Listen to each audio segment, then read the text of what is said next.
Let's continue our discussion of Chapter 25. We're going to move on now and talk about electromagnetic radiation.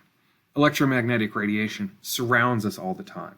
The most common version of that is light, but as we'll see here in a moment, there's all different kinds of phenomena that can be categorized and described as electromagnetic radiation. In this slide, we see a basic schematic of electromagnetic radiation. And we already learned about waves, and so we've already talked about electromagnetic waves. But I kind of kicked something down the road when we talked about waves. I said, when we talked about what is an electromagnetic wave, I kind of was fuzzy on what it is that's wiggling. I said it's a non-mechanical wave, so there's no physical thing that's wiggling. But what does the wiggling in an electromagnetic wave? We're ready to answer that question now. The answer is it's an electric and a magnetic field that wiggle together. It's really an amazing thing. We've just talked about how a changing magnetic field can produce a current. What drives a current? An electric field. So it requires an electric field to drive a current. So a changing magnetic field can create an electric field. It turns out that the opposite is true as well. A changing electric field can create a magnetic field. And it turns out that this can be self-sustaining, even not in the presence of an actual physical charge. What do I mean by self-sustaining? I mean it can produce an electromagnetic wave that propagates throughout space. So looking at the slide, we see that a changing electric field creates a changing magnetic field, creates a changing electric field, creates a changing magnetic field, creates a changing, and I won't go on much more than that, but that's the point, is that it's self-sustaining. They drive each other, and they propagate through space. So thinking about like the sunlight that reaches us from the sun, the source of that light was in the sun, and ultimately it was some wiggling charge, right? Some very high temperature charge wiggling back and forth caused a changing electric field, which caused a changing magnetic field, etc. 8 minutes later, it reaches the Earth. So that's kind of interesting.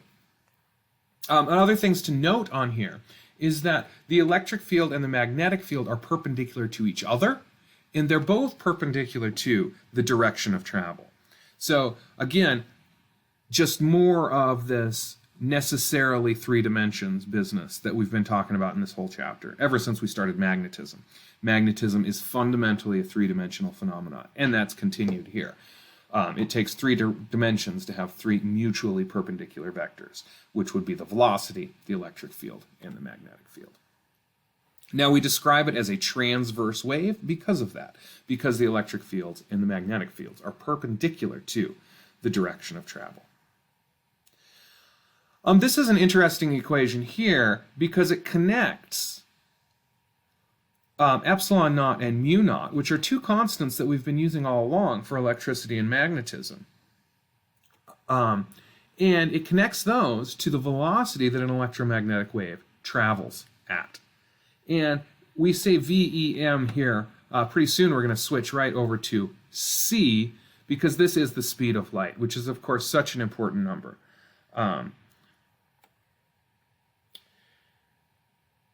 And we'll talk more about that when we get into relativity. In a way, this speed of light, c, it defines a universal speed limit for the universe. So not only can no physical object travel faster than the speed of light, but not even information can travel faster than the speed of light.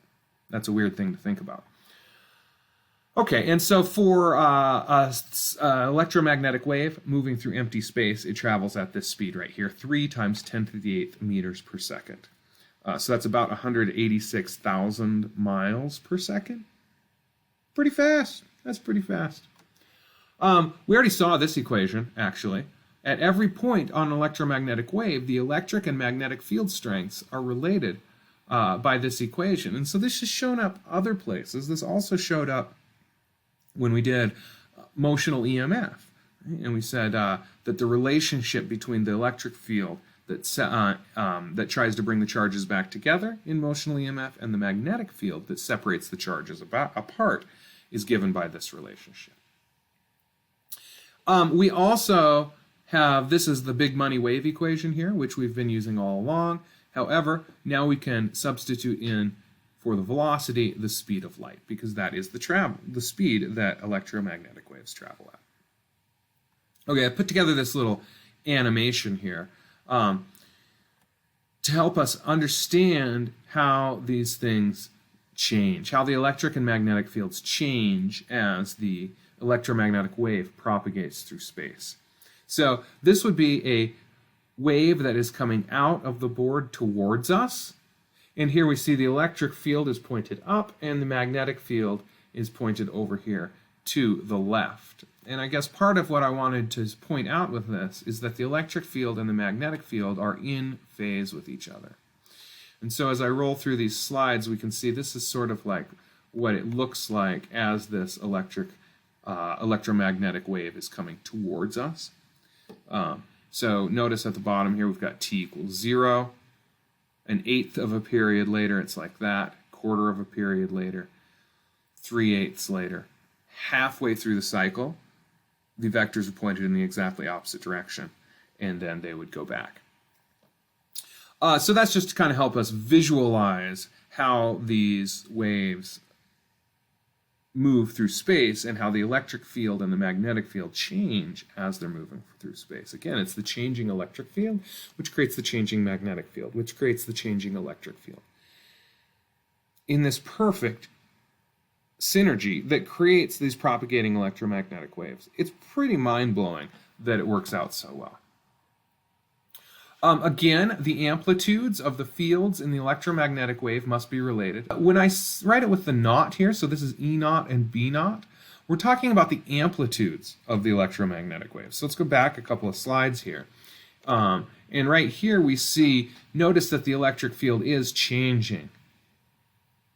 And so we call the very largest that the electric field ever is, we call that E naught. So that is the amplitude of the electric field. Similarly, B naught is the amplitude of the magnetic field. Now, it is true that these are related at any point in space by this equation. However, I'm actually only going to ask you questions about the amplitude. We do have equations for how these vary in time and space. I'm not going to ask you about that. We're just going to focus on the amplitudes, and so that's why this one is real big, and this one's just little.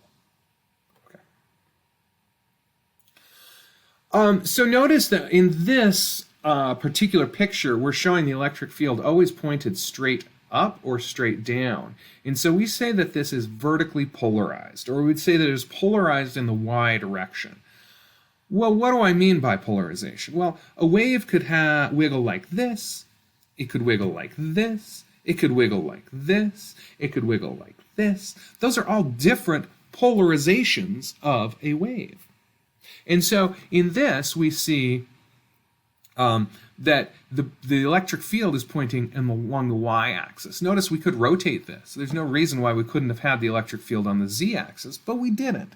That would have been a z-polarized electromagnetic wave. But we don't. We have a y-polarized electromagnetic wave. And so we describe that as vertically polarized.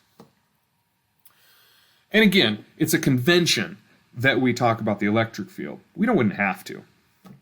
We could describe the polarization by the magnetic field, but we just don't.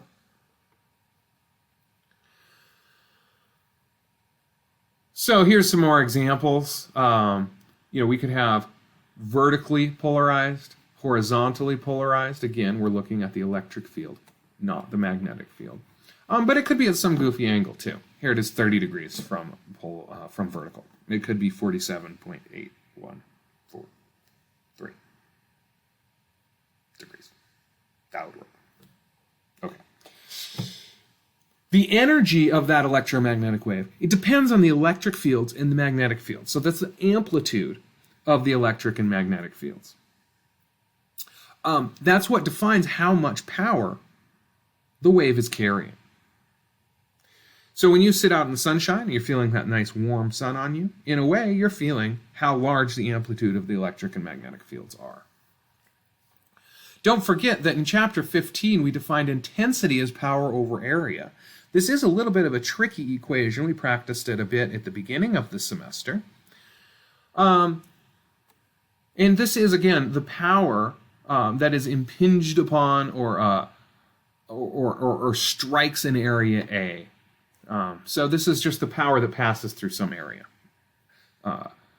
And so we can then write the intensity of the electromagnetic wave in terms of the electric field or the magnetic field. And these are just two different versions of the same equation.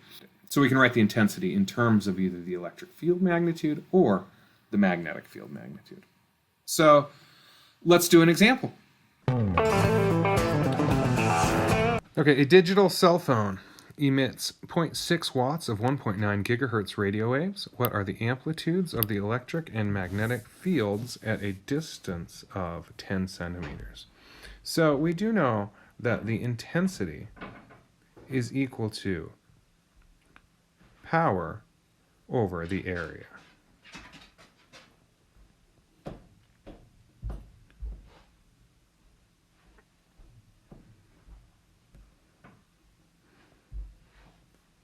And so we could figure this out because we know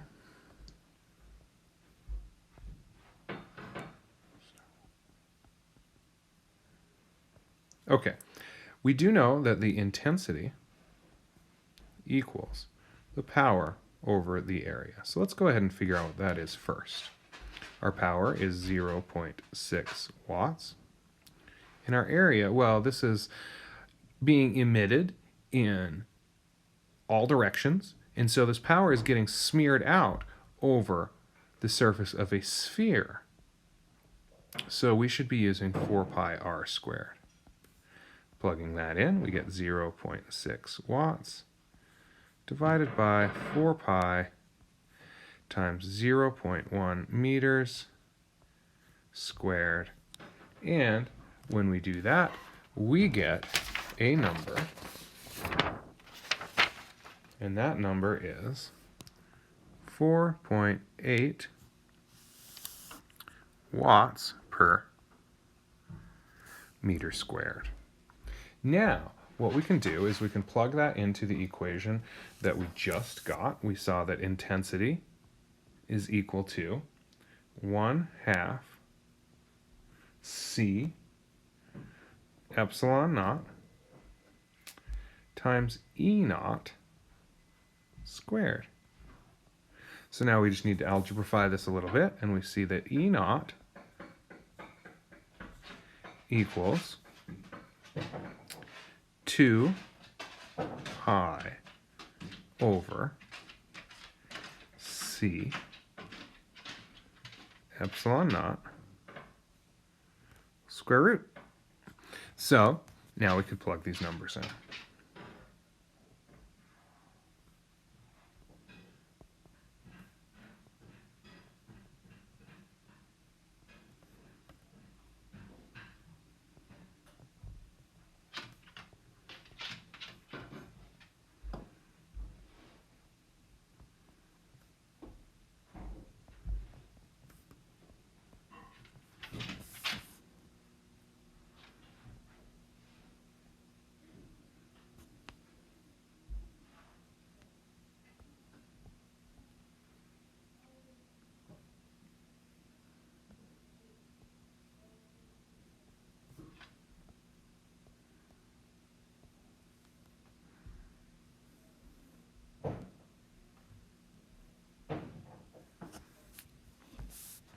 Which gives us a number of 60 volts per meter. So there we go. That's pretty exciting.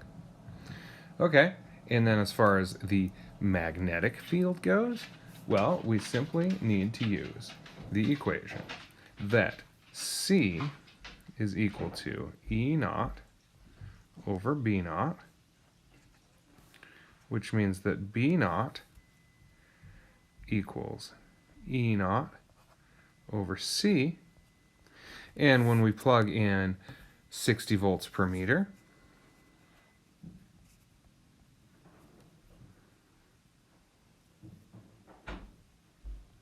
and 3 times 10 to the 8th meters per second, then we get 2 times 10 to the negative 7th electric cars. Woohoo! A polarizing filter can transform unpolarized light into polarized light. So if you were to go out and measure the polarization of some random sunlight coming down through the sky, you would likely find that it was unpolarized. In other words, it did not have a definite direction for the electric field. And so we can use a polarizer to pick out one particular component of the electric field.